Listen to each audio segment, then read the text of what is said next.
जय मसीह की।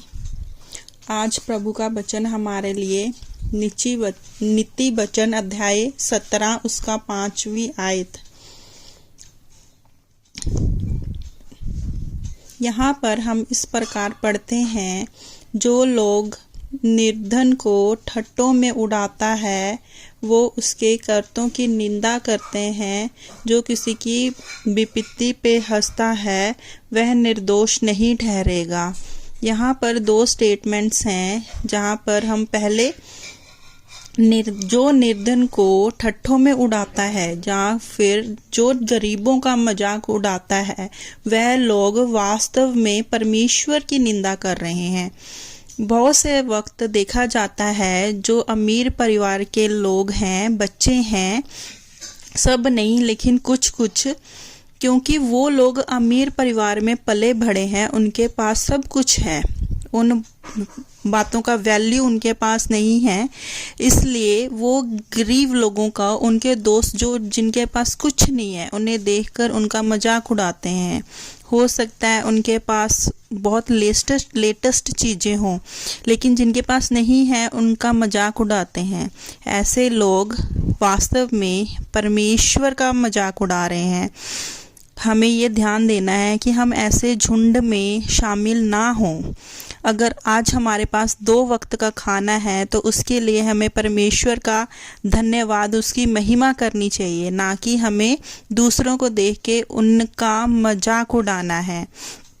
प्रभु की बाइबल में लिखा है, यहोवा निर्धन करता है और धनी भी बनाता है, वही नीचा करता है और ऊंचा भी करता है। ये हन्ना की प्रार्थना है। हन्ना ऐसी परिस्थिति में है जहाँ पर उसकी सौतन के पास बहुत बच्चे हैं, लेकिन हन्ना के पास स्वयं कोई भी संतान नहीं है, वो बहुत दुखी है।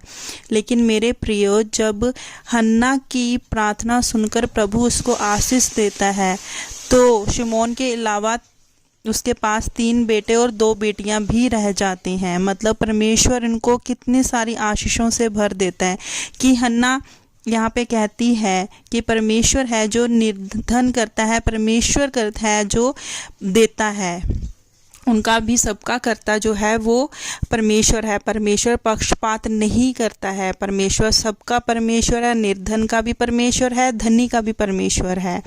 नीति वचन 17 का 5 में दूसरे लाइन में इस प्रकार लिखा है, और जो किसी की विपत्ति पर हंसता है वह निर्दोष नहीं ठहरेगा। मतलब अगर किसी के जीवन में, किसी के परिवार में कुछ बुरा हो रहा है, उन बातों को देखकर अगर हम हंसते हैं तो हम निर्दोष नहीं हैं, हम गुनहगार हैं। मेरे प्रियो, जब वो लोग जिनसे हम प्रेम नहीं करते हैं या वो लोग जिनको हम पसंद नहीं करते हैं, उनकी जीवन में कुछ बुराई होती है या फिर दुर्घटना होता है उनके साथ, तो कभी भी उनको देखकर नहीं कहना चाहिए, हाँ इनके साथ ऐसा ही होना चाहिए था, ये लोग बुरे लोग हैं, इन्होंने हमारे साथ ऐसा किया है, आज इनके साथ क्या हो रहा है, उनके साथ बहुत बुरा हो रहा है। इस प्रकार के शब्द तक हमारे मुंह से नहीं निकलने चाहिए, नहीं तो हम प्रभु के सामने गुनहगार हैं। एक आयत मैं आपके सामने रखना जा रही हूँ, 2 शमूएल उसका 1 अध्याय और 14वीं आयत। वहाँ पर हम दाऊद के बारे में पढ़ते हैं। दाऊद के पास एक अमालेक आके कहता है कि मैंने शाऊल राजा को ख़त्म किया है, अब ये रखा शाऊल का मुकुट। मतलब वो जवान कहना चाहता है, शाऊल का मुकुट अब दाऊद आपका है, आप अगला राजा बन रहे हो। लेकिन शाऊल और दाऊद के जीवन को जब हम सीखते हैं, शाऊल बहुत बार कोशिश किया कि दाऊद को ख़त्म कर दें, लेकिन वो कर नहीं पाया। और दाऊद के पास भी मौका था जहाँ पर दाऊद फ़ायदा उठाकर शाऊल को ख़त्म कर सकता था, लेकिन दाऊद ने ऐसा कभी नहीं किया। दाऊद ने बुराई के बदले बुराई नहीं दी।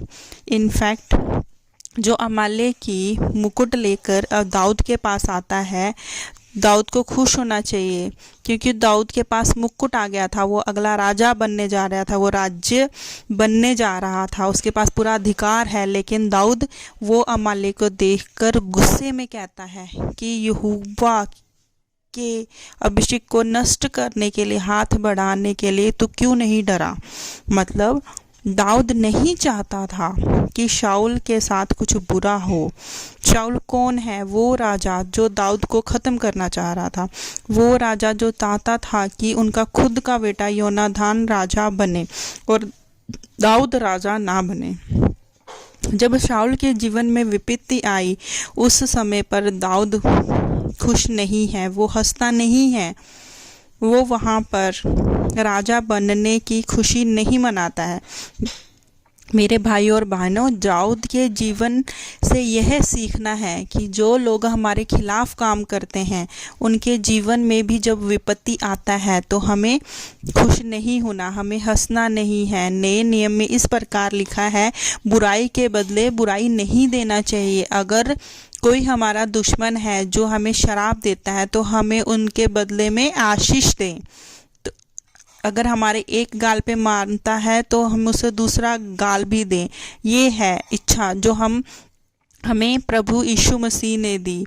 जो परमेश्वर दाऊद के बारे में कहता है कि ये मेरे मन के अनुसार का व्यक्ति है।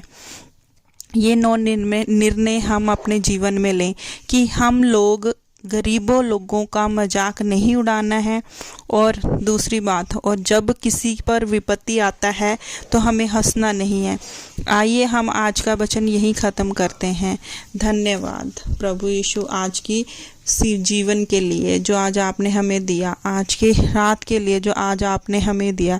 अगर पिछले दिनों में हमने किसी का भी मजाक उड़ाया है या किसी पर हंसा है, प्रभु यीशु मसीह मन ही मन अगर विपत्ति किसी को देखकर अगर खुश हुए हैं तो प्रभु हमें माफ़ कर दीजिए।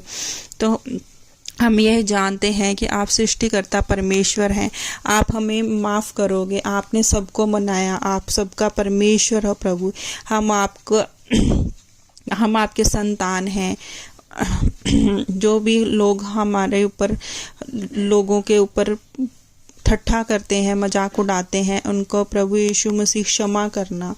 हमारे स्थाने वाले लोगों को देखकर हम उनको आशीष दें, हम उनके प्रार्थना करें। छोटी सी प्रार्थना प्रभु यीशु मसीह